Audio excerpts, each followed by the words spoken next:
I'm excited that progress is happening. But I know on the other side of that progression, Breonna, Mr. Floyd, brother that was killed here, there are martyrs. And we've long been martyrs for the progression of this country. And I hope that as we enter into another martyrdom, another black person has died at the hands of the state. I hope that we enter this coming out determined to see justice on the front end and not only when we're angry. I hope that coming out of this, the young people that are in the streets organizing continue to organize in the time of peace like they are in time of war, because they're organizing effectively. They're causing systemic change in the immediate and not some protracted campaign. And I support that. And plot, plan, strategize, organize, and mobilize. And as long as you keep doing that, you're going to capitalize off the gains that you're making. And I appreciate, and I don't mean capitalize in a monetary way. I mean, these kids are capitalizing, progressing. Organizers on the ground level who've been working for years to campaign around police brutality and violence have in an instant been able to organize people to progress law. Yeah, it's been a lot of impressive moments. I mean, you mentioned about how the young people, they're so organized. Because I think about the progression from, say, Ferguson to now, and it's been pretty Yeah, outstanding when you think absolutely. about it. What has impressed you the most about what you're seeing right What has impressed me that now? in '92 we rioted in Atlanta. There were riots in other cities. There were riots in Los Angeles. But there was such a stronghold on information. Local news wouldn't let what other cities know until after it was over. What's impressed me is the ability to use technology. We haven't gotten as efficient as Hong Kong, but it's coming.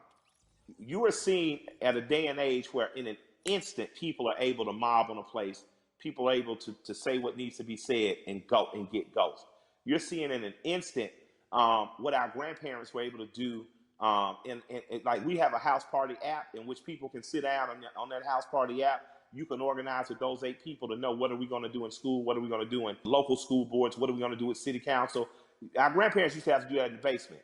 Now you're able to do it over your phones and organize effectively and immediately. So I'm impressed by the level of organization I've seen. Because when I was an organizer at 15, 16 years old, we'd have to literally meet for 30 days to plan something that you might strike that might be 3 hours or even 30 minutes, but you're constantly there. These kids are able to do it, and these young people and these organizers are able to do it in a blink of an eye. But that only happens when you train like Floyd Mayweather. Organizers are like Mayweather. They never not training, and I think that these are the people, again, that we should be looking to follow in these times. But you dropped a mention of the House Party app. Mike, are you on House Party? You use it? I just found out about it. I got the cool people in my life helped me to what's new.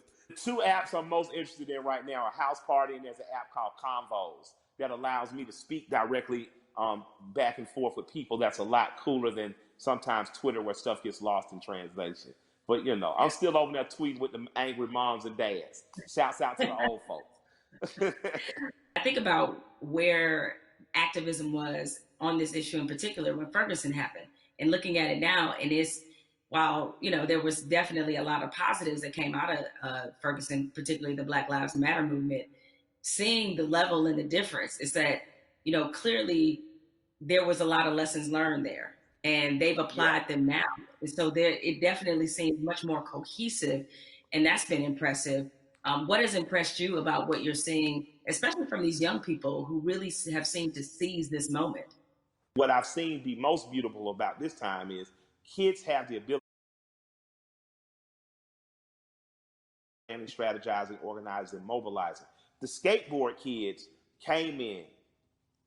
Usually you would see in the 60s, black people look like me. We'd make public protests. We'd get our heads split open. Sympathetic whites and allies and people who truly believe in freedom, justice, and equality entered the stage. Now, not only are you beating black people, you're dragging off white people. And it became a tapestry, a unified front to give us our most basic civil rights and acknowledge our human rights. That tapestry is happening again, and it's happening in a bigger and better way. I was talking about those skateboard kids. I saw those kids first come in as defenders. When police were hacking with people with batons, they held up the skateboards to protect them. Most kids who skateboard, my kids skateboarders, most skateboard kids in the South don't look like me, right? Um, But I saw the skateboard community literally come in and save protesters from beatings. And then they got really frisky and they started attacking back. And I was like, this is, although I don't, I don't want violence in the streets because those kids deserve to grow to be adults without being soldiers against the state that their parents pay taxes to. It impressed me that the proletariat showed government that you work for us. And in this moment, we are exercising our right to make public display of the evil that has happened. It makes me proud that I live in a country that has long promised equality, rarely given it to people who look like me. People who don't look like me defend it. You made an interesting note and observation about the skateboard crew. And I think anybody who's watching has noticed that it's not just Black people who are out here No, protesting. Like it's this not. is, It's a tapestry of people. it's a tapestry of The, people, the correct? I mean, Amish, the yeah, Amish. yeah. Wasn't that I didn't crazy to even know see? the Amish saw the news. I was thinking, who told them? Right? Yeah. I was like, how did I was right? I was So I was so impressed though. I was so yeah, thankful. My heart was very filled with impressive. joy. Yeah, so you're seeing all these different types of people that you never thought this issue would resonate with them. It kind of reminds me of your music. Your music is unapologetically pro-black, unapologetically, Yes, right? But absolutely, yet, when absolutely. you look at a Killer Mike fan, it's across multicultural section of Yes. people. Why do you think your music is able to resonate that way, despite the fact that you are also clearly talking to your people? Yeah, I'm proud to be me. I like me. I like black people. I'm not making no excuses. I'm not making no apologies coming in the door. I love us. I am in love with us. And because I love me, it has nothing to do or affecting my love of others. I have a very good friendship with East Indian cousins, Raj and Neil. They own the store right next to Walters on what's happening. So if you're from Atlanta, you know about Walters. If you're a big guy from Atlanta, you know about, the store right next door. These guys have always just been good to me. Raj went to India. He came back, brought my wife incense, these beautiful little elephant characters. He's proud to be Indian. I've learned about being Indian from my Indian friends. When you're truly who you are, how could you be offended? How could you not love it or like it? Like, man, I'm a part of the original people on earth. I'm from the continent that birthed all humanity. I think when you wear that proudly and unapologetically, and not from a place of needing someone to be below you, there's no reason for a people not to like me. I like you. I got plenty of heroes that don't look like me.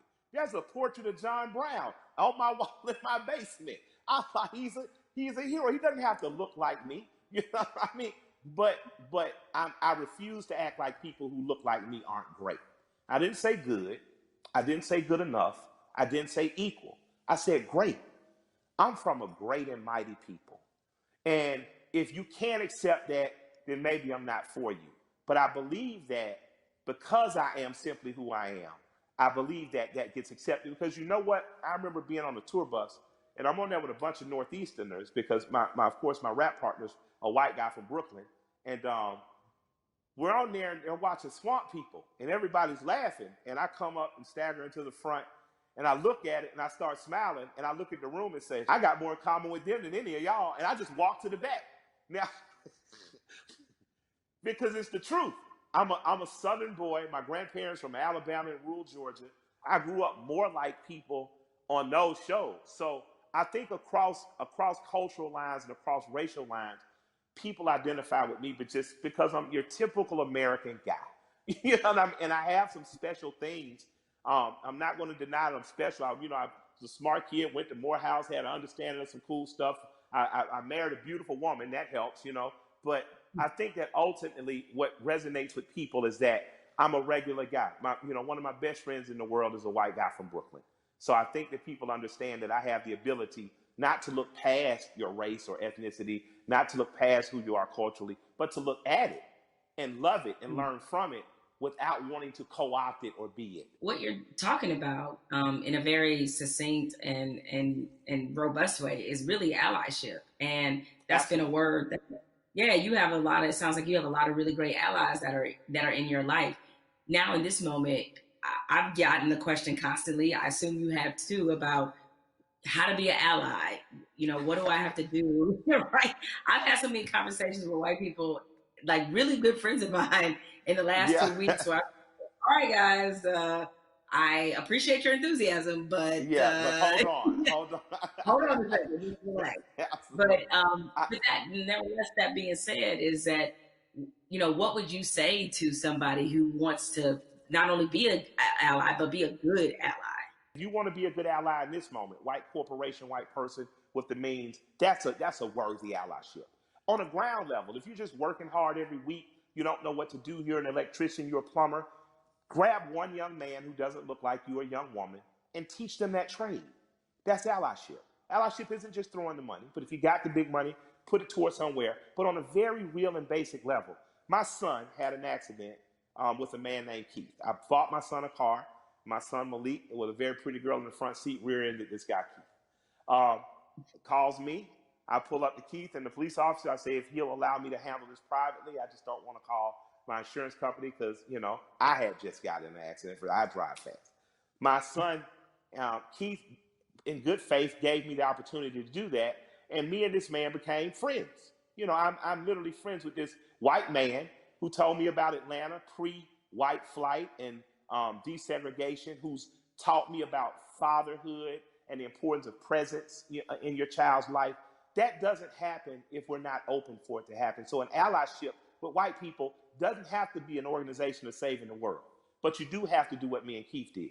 You do have to, on blind faith, trust someone who doesn't look like you and allow that person to educate you. So an allyship is not just calling your black friend saying what I do.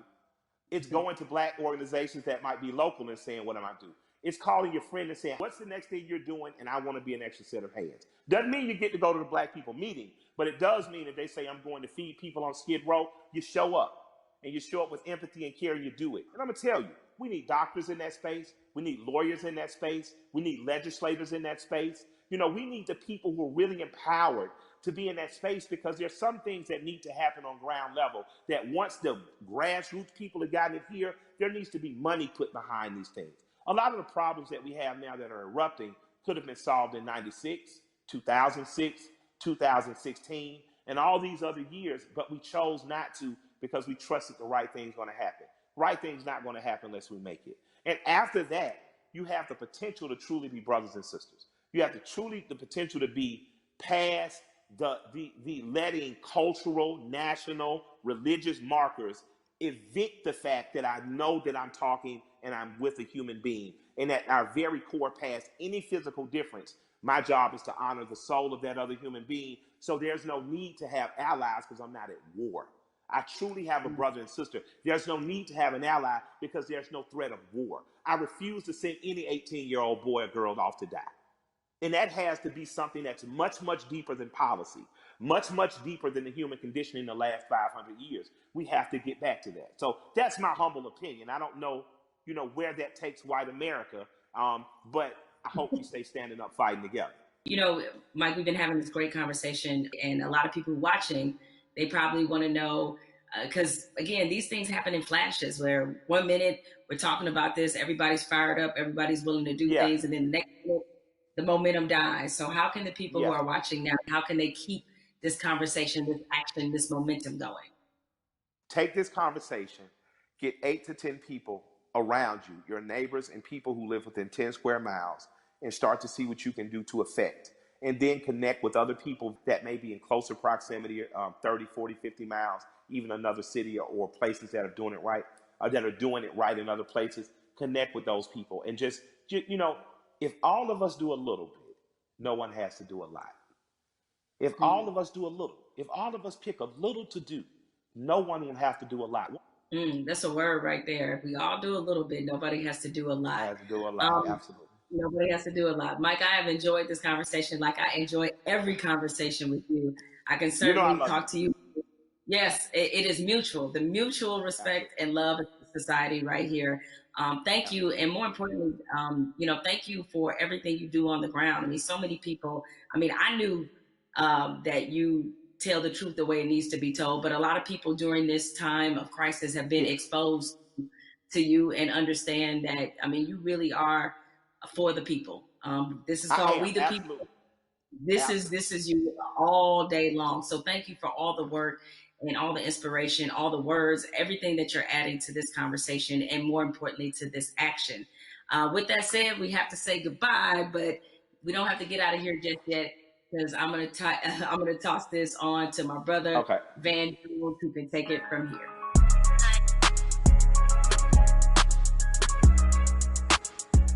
Jamel and I, we spent the past hour, we've been talking to Killer Mike, we've been talking to Elaine Welteroth.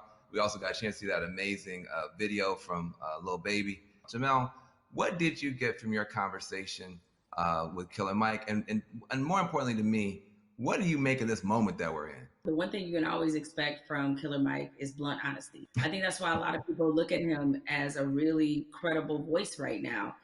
He's honest about what he knows and honest about what he doesn't know. So I think when you have those elements, that's going to always make for a pretty good conversation. I'm with you. I mean, this moment at the same time is welcome.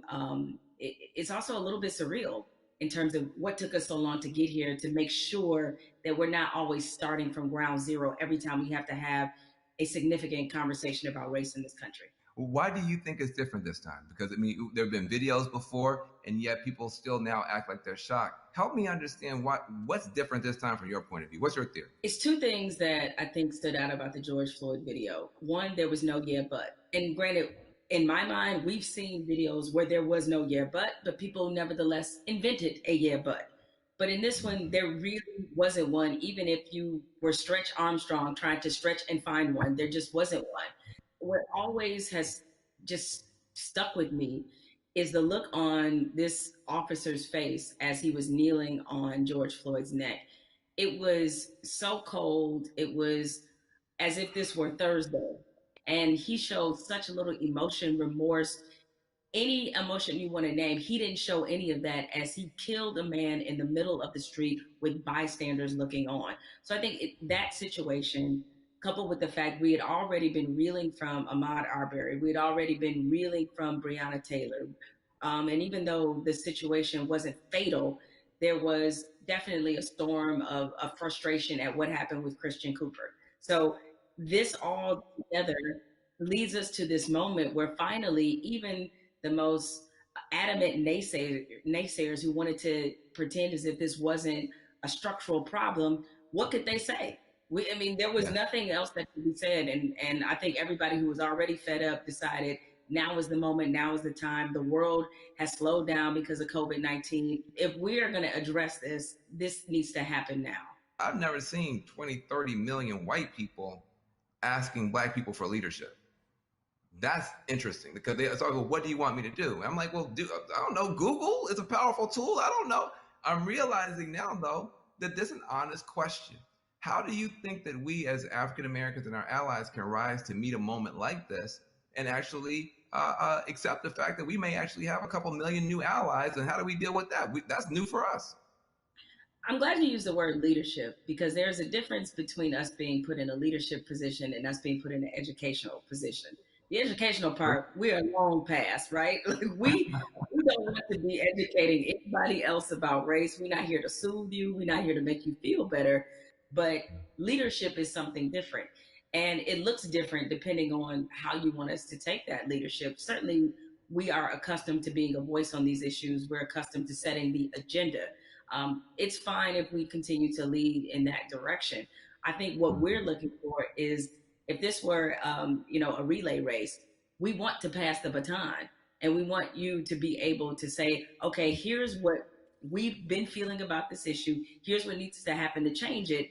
The other part of this race is that you got to be willing to run it just as hard and as fast as we are. Because if you're not, that's why we remain stuck in the flying pattern that we've been in for hundreds of years and decades as we've tried to reconcile this issue. So we have to figure out what is the most useful way of allyship. We see a lot of people throwing statements around. We see a lot of people throwing money around.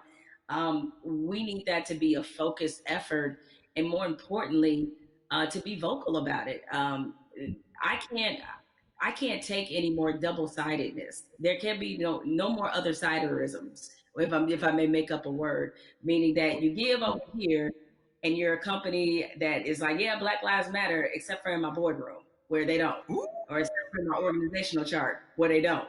So I'm done with that, right? Oh, that's great. Charity's great. Charity doesn't change structural racism, right? What changes it is when you actively look in your building and ask, why Mm. aren't there more Black people in this building, in this boardroom, in this C-suite? So the allies that we have, what you can do, change the structure and cultures of your companies, of your businesses, of wherever it is you have influence. Start there.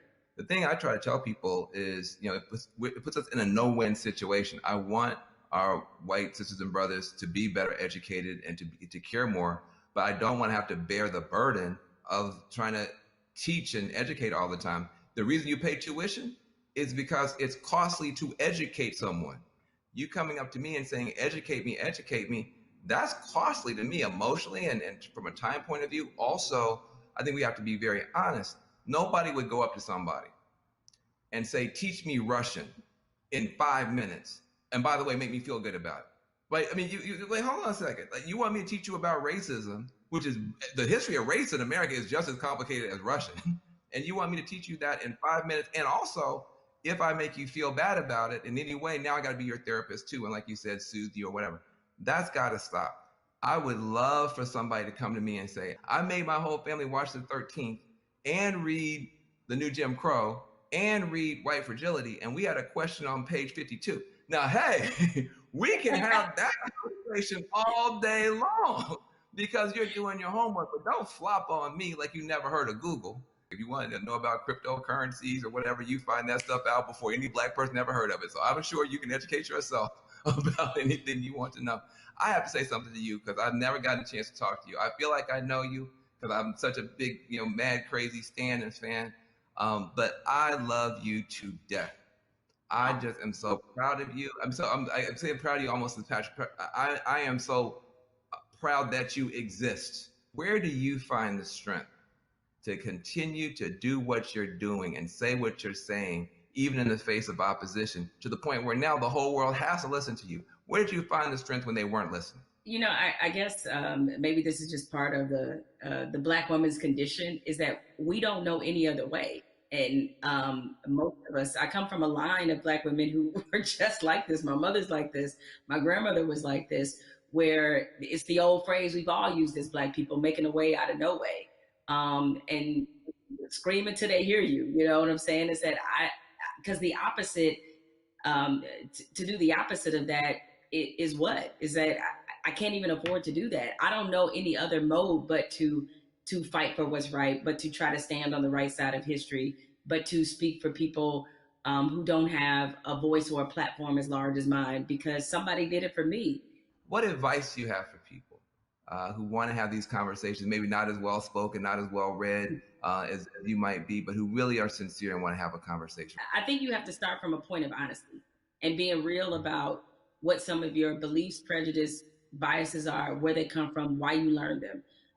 I think if you take anything else beyond race, as we get older, we do a whole lot of unlearning.